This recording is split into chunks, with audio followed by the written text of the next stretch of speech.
All right. Yeah, this was a request from someone in France. uh, that's not. That's actually what. Yeah, she refers to herself as someone in France.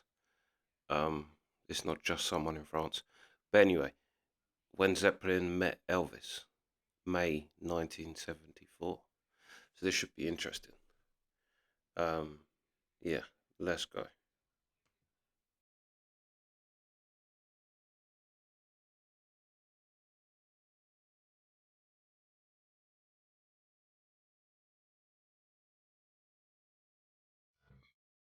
The two most popular and successful live acts of the 1970s were Elvis Presley and Led Zeppelin, who played to capacity crowd night after night.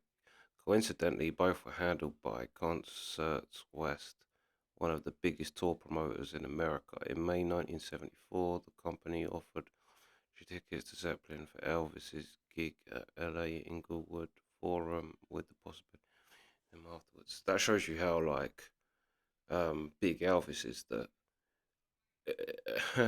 Zeppelin only got the possibility of meeting him afterwards, and they was Zeppelin. But yeah, let's go.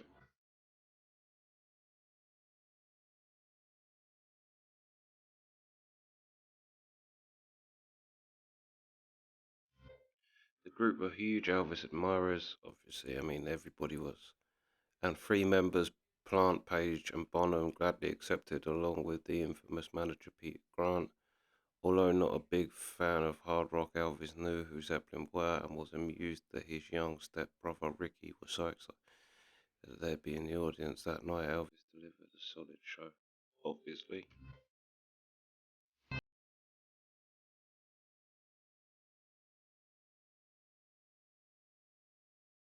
Treat me like a fool.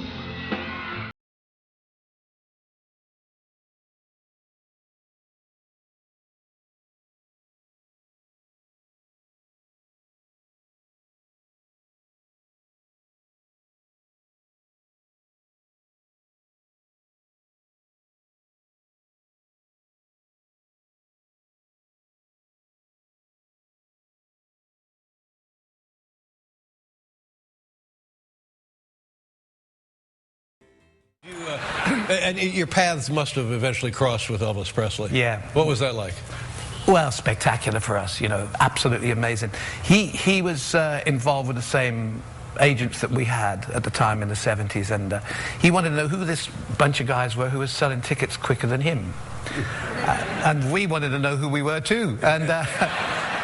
And so he played the Forum in LA, and I'd seen him a couple of times. I was really so in awe of him as a singer. And I loved the way he could send himself up, you know. I mean, when you've been doing, we're our one-trick ponies singers generally, and if you can't see the humor in it, and he did. And a couple of times he made mistakes. And I remember that night at the Forum, he was doing something like Reconsider Baby or whatever it was, the Lowell Fulson song. Yeah. And he stopped it and he said, wait a minute, we've got Led Zeppelin in here tonight, we've got to get this right. Well, hello there. Wait a minute, hold it. If we could start together, fellas, because we got Led Zeppelin out there and Jimmy Darren and a whole bunch of people, and let's try to look like we know what we're doing. And I went. What are we doing now? I mean, so I mopped the tears away, and we got the nod that we were going to meet him afterwards, and we went to the hotel, and they had the entire top. So we met him after a show, and we went to the top floor of whatever the cheap hotel was, a couple of gorillas at the elevator, and they moved us down into this kind of holding station where it was one of those long suites where a door opens into another door, like Get Smart or whatever, it's just on and on and on, you know. And the whole place was full of Sandra Dee, sort of Stella Stevens kind of, which is perfect for me. A pencil skirt and a beehive, and I've gone from some white stilettos out. Shows your age, doesn't it? And then the door opened, and this guy came through the door, and my heart jumped. It was like, whoa, look at the way he moves. And I mean, he was just going around chairs like...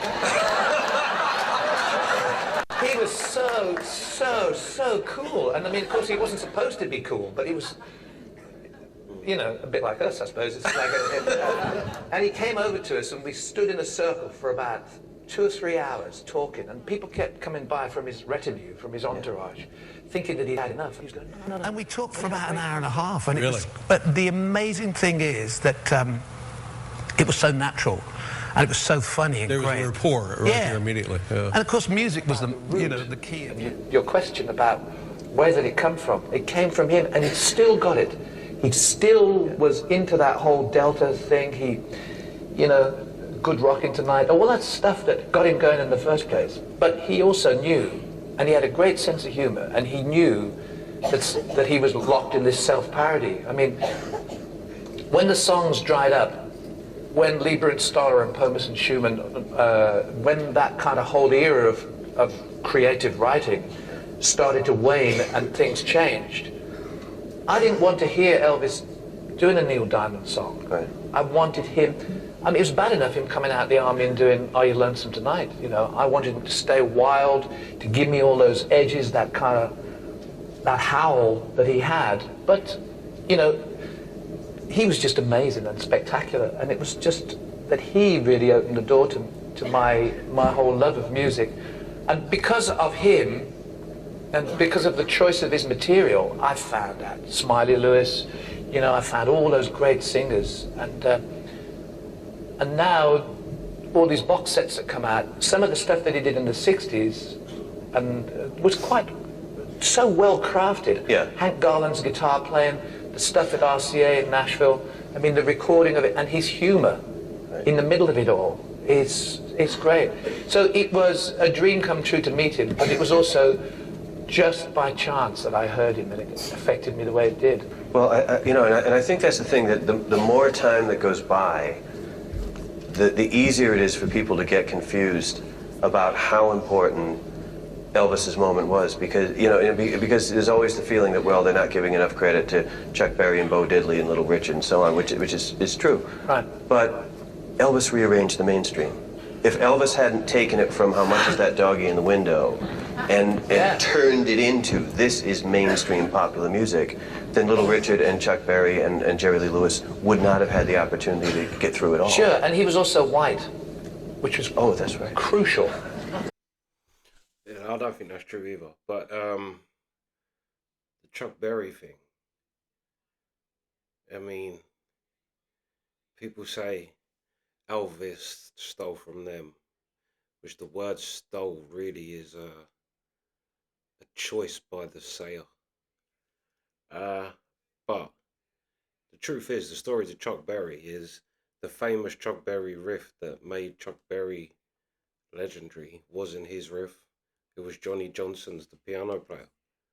He stole it from him. Chuck Berry also, don't get me wrong, Johnny Johnson couldn't write the words that Chuck Berry could. But if you know guitar and you play the Chuck Berry riff, it's not typical guitar notes, because it's piano notes. He played it on piano. Chuck Berry copied it. Chuck Berry became Chuck Berry, and Johnny Johnson ended up carrying people's bags. So, but the thing is with Elvis as well is that he was the first music celebrity, basically. Before that, you had like James Dean, Frank Sinatra, but then they were all super famous, don't get me wrong, but Elvis was like, it was the coming of all entertainment into one thing. He was doing movies and everything. Elvis was everywhere. And then if you watch, he created the model to what still carries on today for people who are stars. There's the collaboration of music world and TV. You don't think TV was just coming around then when Elvis hit. It's a whole different thing, and Elvis, took that. But anyway, I'm just saying, people say Elvis stole stuff. It's like, well, it's like, how far do you want to go back? Because everybody stole technically from Leadbelly. Leadbelly stole from folk musicians. Like, blues wasn't invented like how people say it was, because the blues chords are folk chords. And I'm sure it was Leadbelly that said there's no such thing as blues.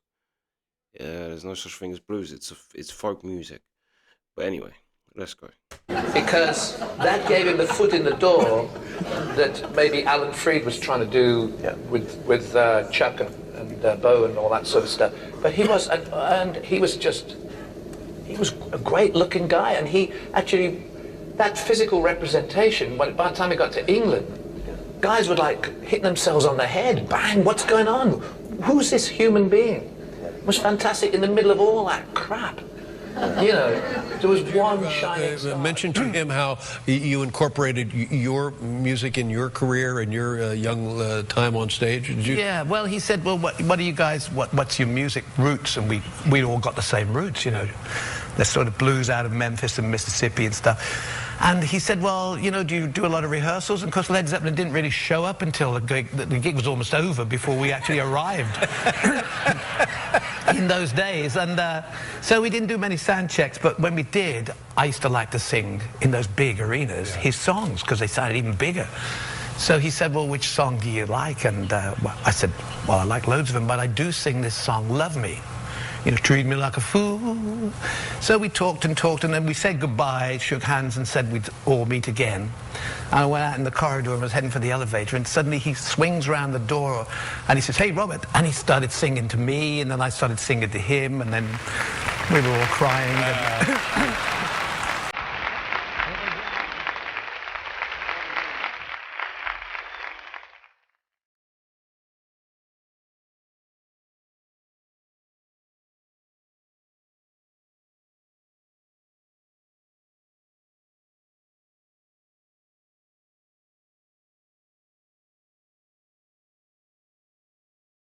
Yeah, that was good. It's amazing how the effect that Elvis had that, and not only on, not only from his initial fame, um, but like everybody that come in that '60s period of so revolutionized music and youth culture. Um, you see them all say it that it was Elvis. Like you see with Beatles, John Lennon, all of them. I can't remember whether it was John Lennon or Paul McCartney where they said. I think it might be Paul McCartney. Everybody went to see the Elvis movie, the first Elvis movie when it came out, and he said when he came on the screen, all the girls screamed. Um, Paul McCartney said it was kind of like, "That's a good job. I want to do that."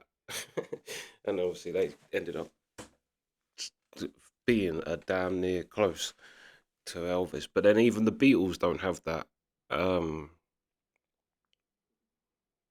It's like how Queen and all them bands, you can't say they're better than the Beatles because without them, without the Beatles, there is no Queen, there is no heavy metal. Because you can say for Black Sabbath, Ozzy was obsessed with Lennon and the Beatles as his favourite band. But you can hear that as well in Ozzy singing. But if it wasn't for Elvis, there would be no Beatles, which means if it wasn't for Elvis, there would be no Queen. There would be no nobody. So it's yeah. But anyway, that's the reaction. Sweet.